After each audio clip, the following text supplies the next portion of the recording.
नमस्कार दोस्तों, D रेस्टोग्राफर channel पर आप सभी का स्वागत करता हूं। तो दोस्तों, अपने जो अधीनस्थ वाले अभ्यर्थी हैं जिनका स्किल 11 जनवरी से 13 जनवरी के बीच में आयोजित होने वाला है और उनको थोड़ा-सा डर लग रहा है कि अब किस प्रकार से तैयारी करें और क्या करना चाहिए, जो एग्ज़ाम के नज़दीक वाले दिनों में क्या पढ़ना चाहिए और क्या नहीं, कैसे क्या तैयारी करनी चाहिए। तो ऐसे कुछ डाउट्स हैं उनके, तो उनको क्लियर करने के लिए ये वीडियो मददगार हो सकती है। तो दोस्तों आराम से सुनेंगे। दोस्तों, पहली बात तो ये है कि अब तक आप जैसे करते आए हो ना, यदि कोई चैनल को शुरू से फॉलो कर रहा है और इसी चैनल के हिसाब से ही, यानी कि मैं जैसे बता रहा हूँ वैसे ही तैयारी कर रहा है, तो वो तो देखो जैसे कर रहा है वो करता रहे, ठीक है। और लेकिन जो दोस्त कहीं पहली बार वीडियो देख रहा है, तो वो दोस्त आराम से सुन ले कि आपको कुछ नहीं करना, जैसे करते आए हो आप वैसे कर लेना है। क्योंकि अभी आप 10 दिन में कोई नया मेथड यदि शुरू करना चाहते हो तो उसमें आपका कुछ नहीं होने वाला, ठीक है। आप कन्फ्यूज और हो जाओगे। तो आप जैसे करते आए हो वैसे करते रहोगे। बस मैं 1-2 चीज़ आपको बता देता हूँ कि डेली एक तो आप ये चीज़ नोट कर लो कि टेस्ट ज़रूर देना है। कई दोस्त क्या करते हैं, टेस्ट नहीं देते, शॉर्ट एंड लिख के केवल उसको पढ़ लेते हैं और ऐसा अंदाज़ा लगा लेते हैं कि हाँ, मेरी ये गलती आ गई और इतना हो जाएगा और मैं इसे कर लूँगा। ऐसे मत करो, अंदाज़ा मत लगाओ। आप क्या करो कि टेस्ट दो डेली। अब टेस्ट आप दे सकते हो, कोई ऐप भी यूज़ कर सकते हो, ठीक है। और ऐप से बेहतर तो मैं आपको बताऊँ, आप डिक्टेशन लिखो और डिक्टेशन लिखने के बाद में उसको आप कंप्यूटर पे टाइप करो आराम से पढ़ के। और कंप्यूटर पे टाइप करके यदि आपके पास प्रिंटर जो अवेलेबल है तो आप प्रिंट उसका निकाल के उसको चेक कर सकते हो।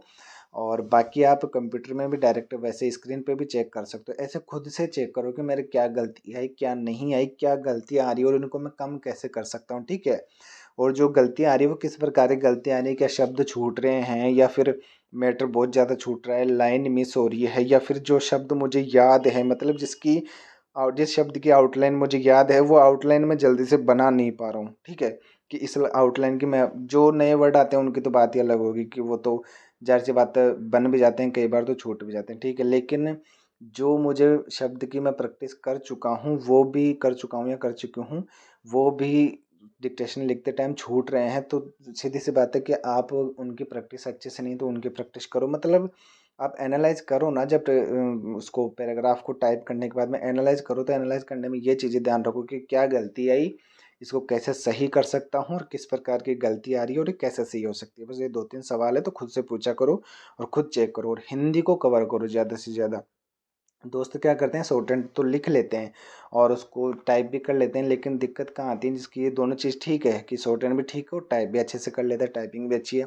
बट उसको प्रॉब्लम कहाँ आती है, हिंदी में। तो हिंदी पे जिसमें प्रॉब्लम आ रही है कि वही बात आ गई ना कि आप चेक करो कि मेरी गलतियाँ किस प्रकार की, हिंदी की गलतियाँ आ रही है तो हिंदी पे फोकस करो कि ये शब्द ऐसे लिखा जाता है तो ये ऐसा आएगा, उसकी प्रैक्टिस कर लो।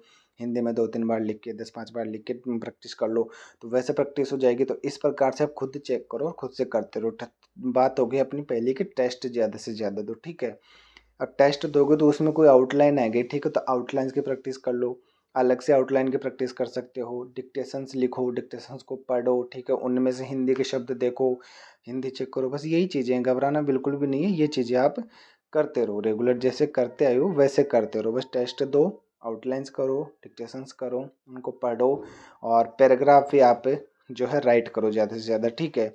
ये नहीं कि इन चीज़ों के चक्कर में आप पैराग्राफ बिल्कुल छोड़ दो। अब जिनको पैराग्राफ समझ में नहीं आ रहा उनको बता दूं, जैसे हम किसी चीज़ को देख के कॉपी नहीं करते, तो वैसे एक लाइन को पढ़ो और एक लाइन को एक साथ पढ़ो और फिर उसको आधी लाइन लिखो और फिर आधी लाइन पढ़ो, फिर ऐसा करो, ठीक है। एक लाइन को 2 बार में आपको समाप्त करना है, जैसे हम देख देख के कॉपी करते हैं ना, वैसे हिंदी में पढ़ो और उसको शॉर्ट हैंड में लिखो। ऐसे पैराग्राफ कॉपी करना है आपको ज़्यादा से ज़्यादा, ठीक है। तो ऐसे करते रहो, बिल्कुल नॉर्मली बात है कि आप सीधे से जैसे करते हो वैसे करते रहो, ठीक है। ज़्यादा कुछ मतलब कि कुछ नया नहीं करना, ज़्यादा तो करना लेकिन नया कुछ नहीं करना। बस इसी में आप टाइमिंग बढ़ा दो और आराम से करते रहो। और एक बात और, दोस्त मुझसे पूछते हैं कि मेरे इतने नंबर हैं, मेरे इतने नंबर है, तो दोस्तों आप नंबर कुछ भी, आप यदि पास हुए हो एग्ज़ाम में, यदि आप स्किल टेस्ट के लिए एलिजिबल हो तो आपको स्किल टेस्ट देना है। बस मैं इतना कहना चाहूँगा कि आपके कितने मार्क्स हैं, कितने नहीं है, मैं इतने स्किल टेस्ट में ला सकता हूँ या ला सकती हूँ, उससे मुझे कोई मतलब नहीं है। आप सीधी सी एक बात दिमाग में बिठा लो कि मुझे कुछ भी नहीं आए चाहिए, लेकिन स्किल टेस्ट देना है, ठीक है। चाहे मेरे कितने भी मार्क्स हो, चाहे मेरे स्किल टेस्ट वीक हो, चाहे मेरे वो स्किल टेस्ट अच्छा हो, कैसा भी हो, लेकिन आपको देख के आनी है, चाहे आपकी शॉर्ट हैंड कैसी भी हो, ठीक है। और प्रैक्टिस करते रहना है, ठीक है। यदि आप स्किल के लिए एलिजिबल हो तो आपको स्किल जरूर देना चाहिए, ठीक है दोस्तों। मैं ज़्यादा कुछ नहीं कहूँगा कि आपके मार्क्स इतने आपको नहीं देना चाहिए, सब दोगे, जो पास हुआ है वो सब दोगे, ठीक है। ये चीज़ ध्यान रखना, कोई भी स्किल टेस्ट से वंचित नहीं रहेगा, सब स्किल टेस्ट देने जाएंगे। किसी की 70 स्पीड है, किसी की 60 स्पीड है, किसी की 50 है, किसी की 40 है, सब जाएंगे। स्पीड से कोई मतलब नहीं है, बस आप रेगुलर जैसे कितने दिन बचे हैं, 28 आपके दिन बचे हैं आपके पास से, कि 11-12 दिन बचे हैं, जितने भी मानो आप 13 दिन कितने भी बच रहे हैं, उनमें सब प्रैक्टिस करते रहो अच्छे से और स्किल टेस्ट जरूर दे के आना, ठीक है दोस्तों। और जैसे करते आए हो वैसे करते रहो, बिल्कुल घबराना नहीं है, ठीक है।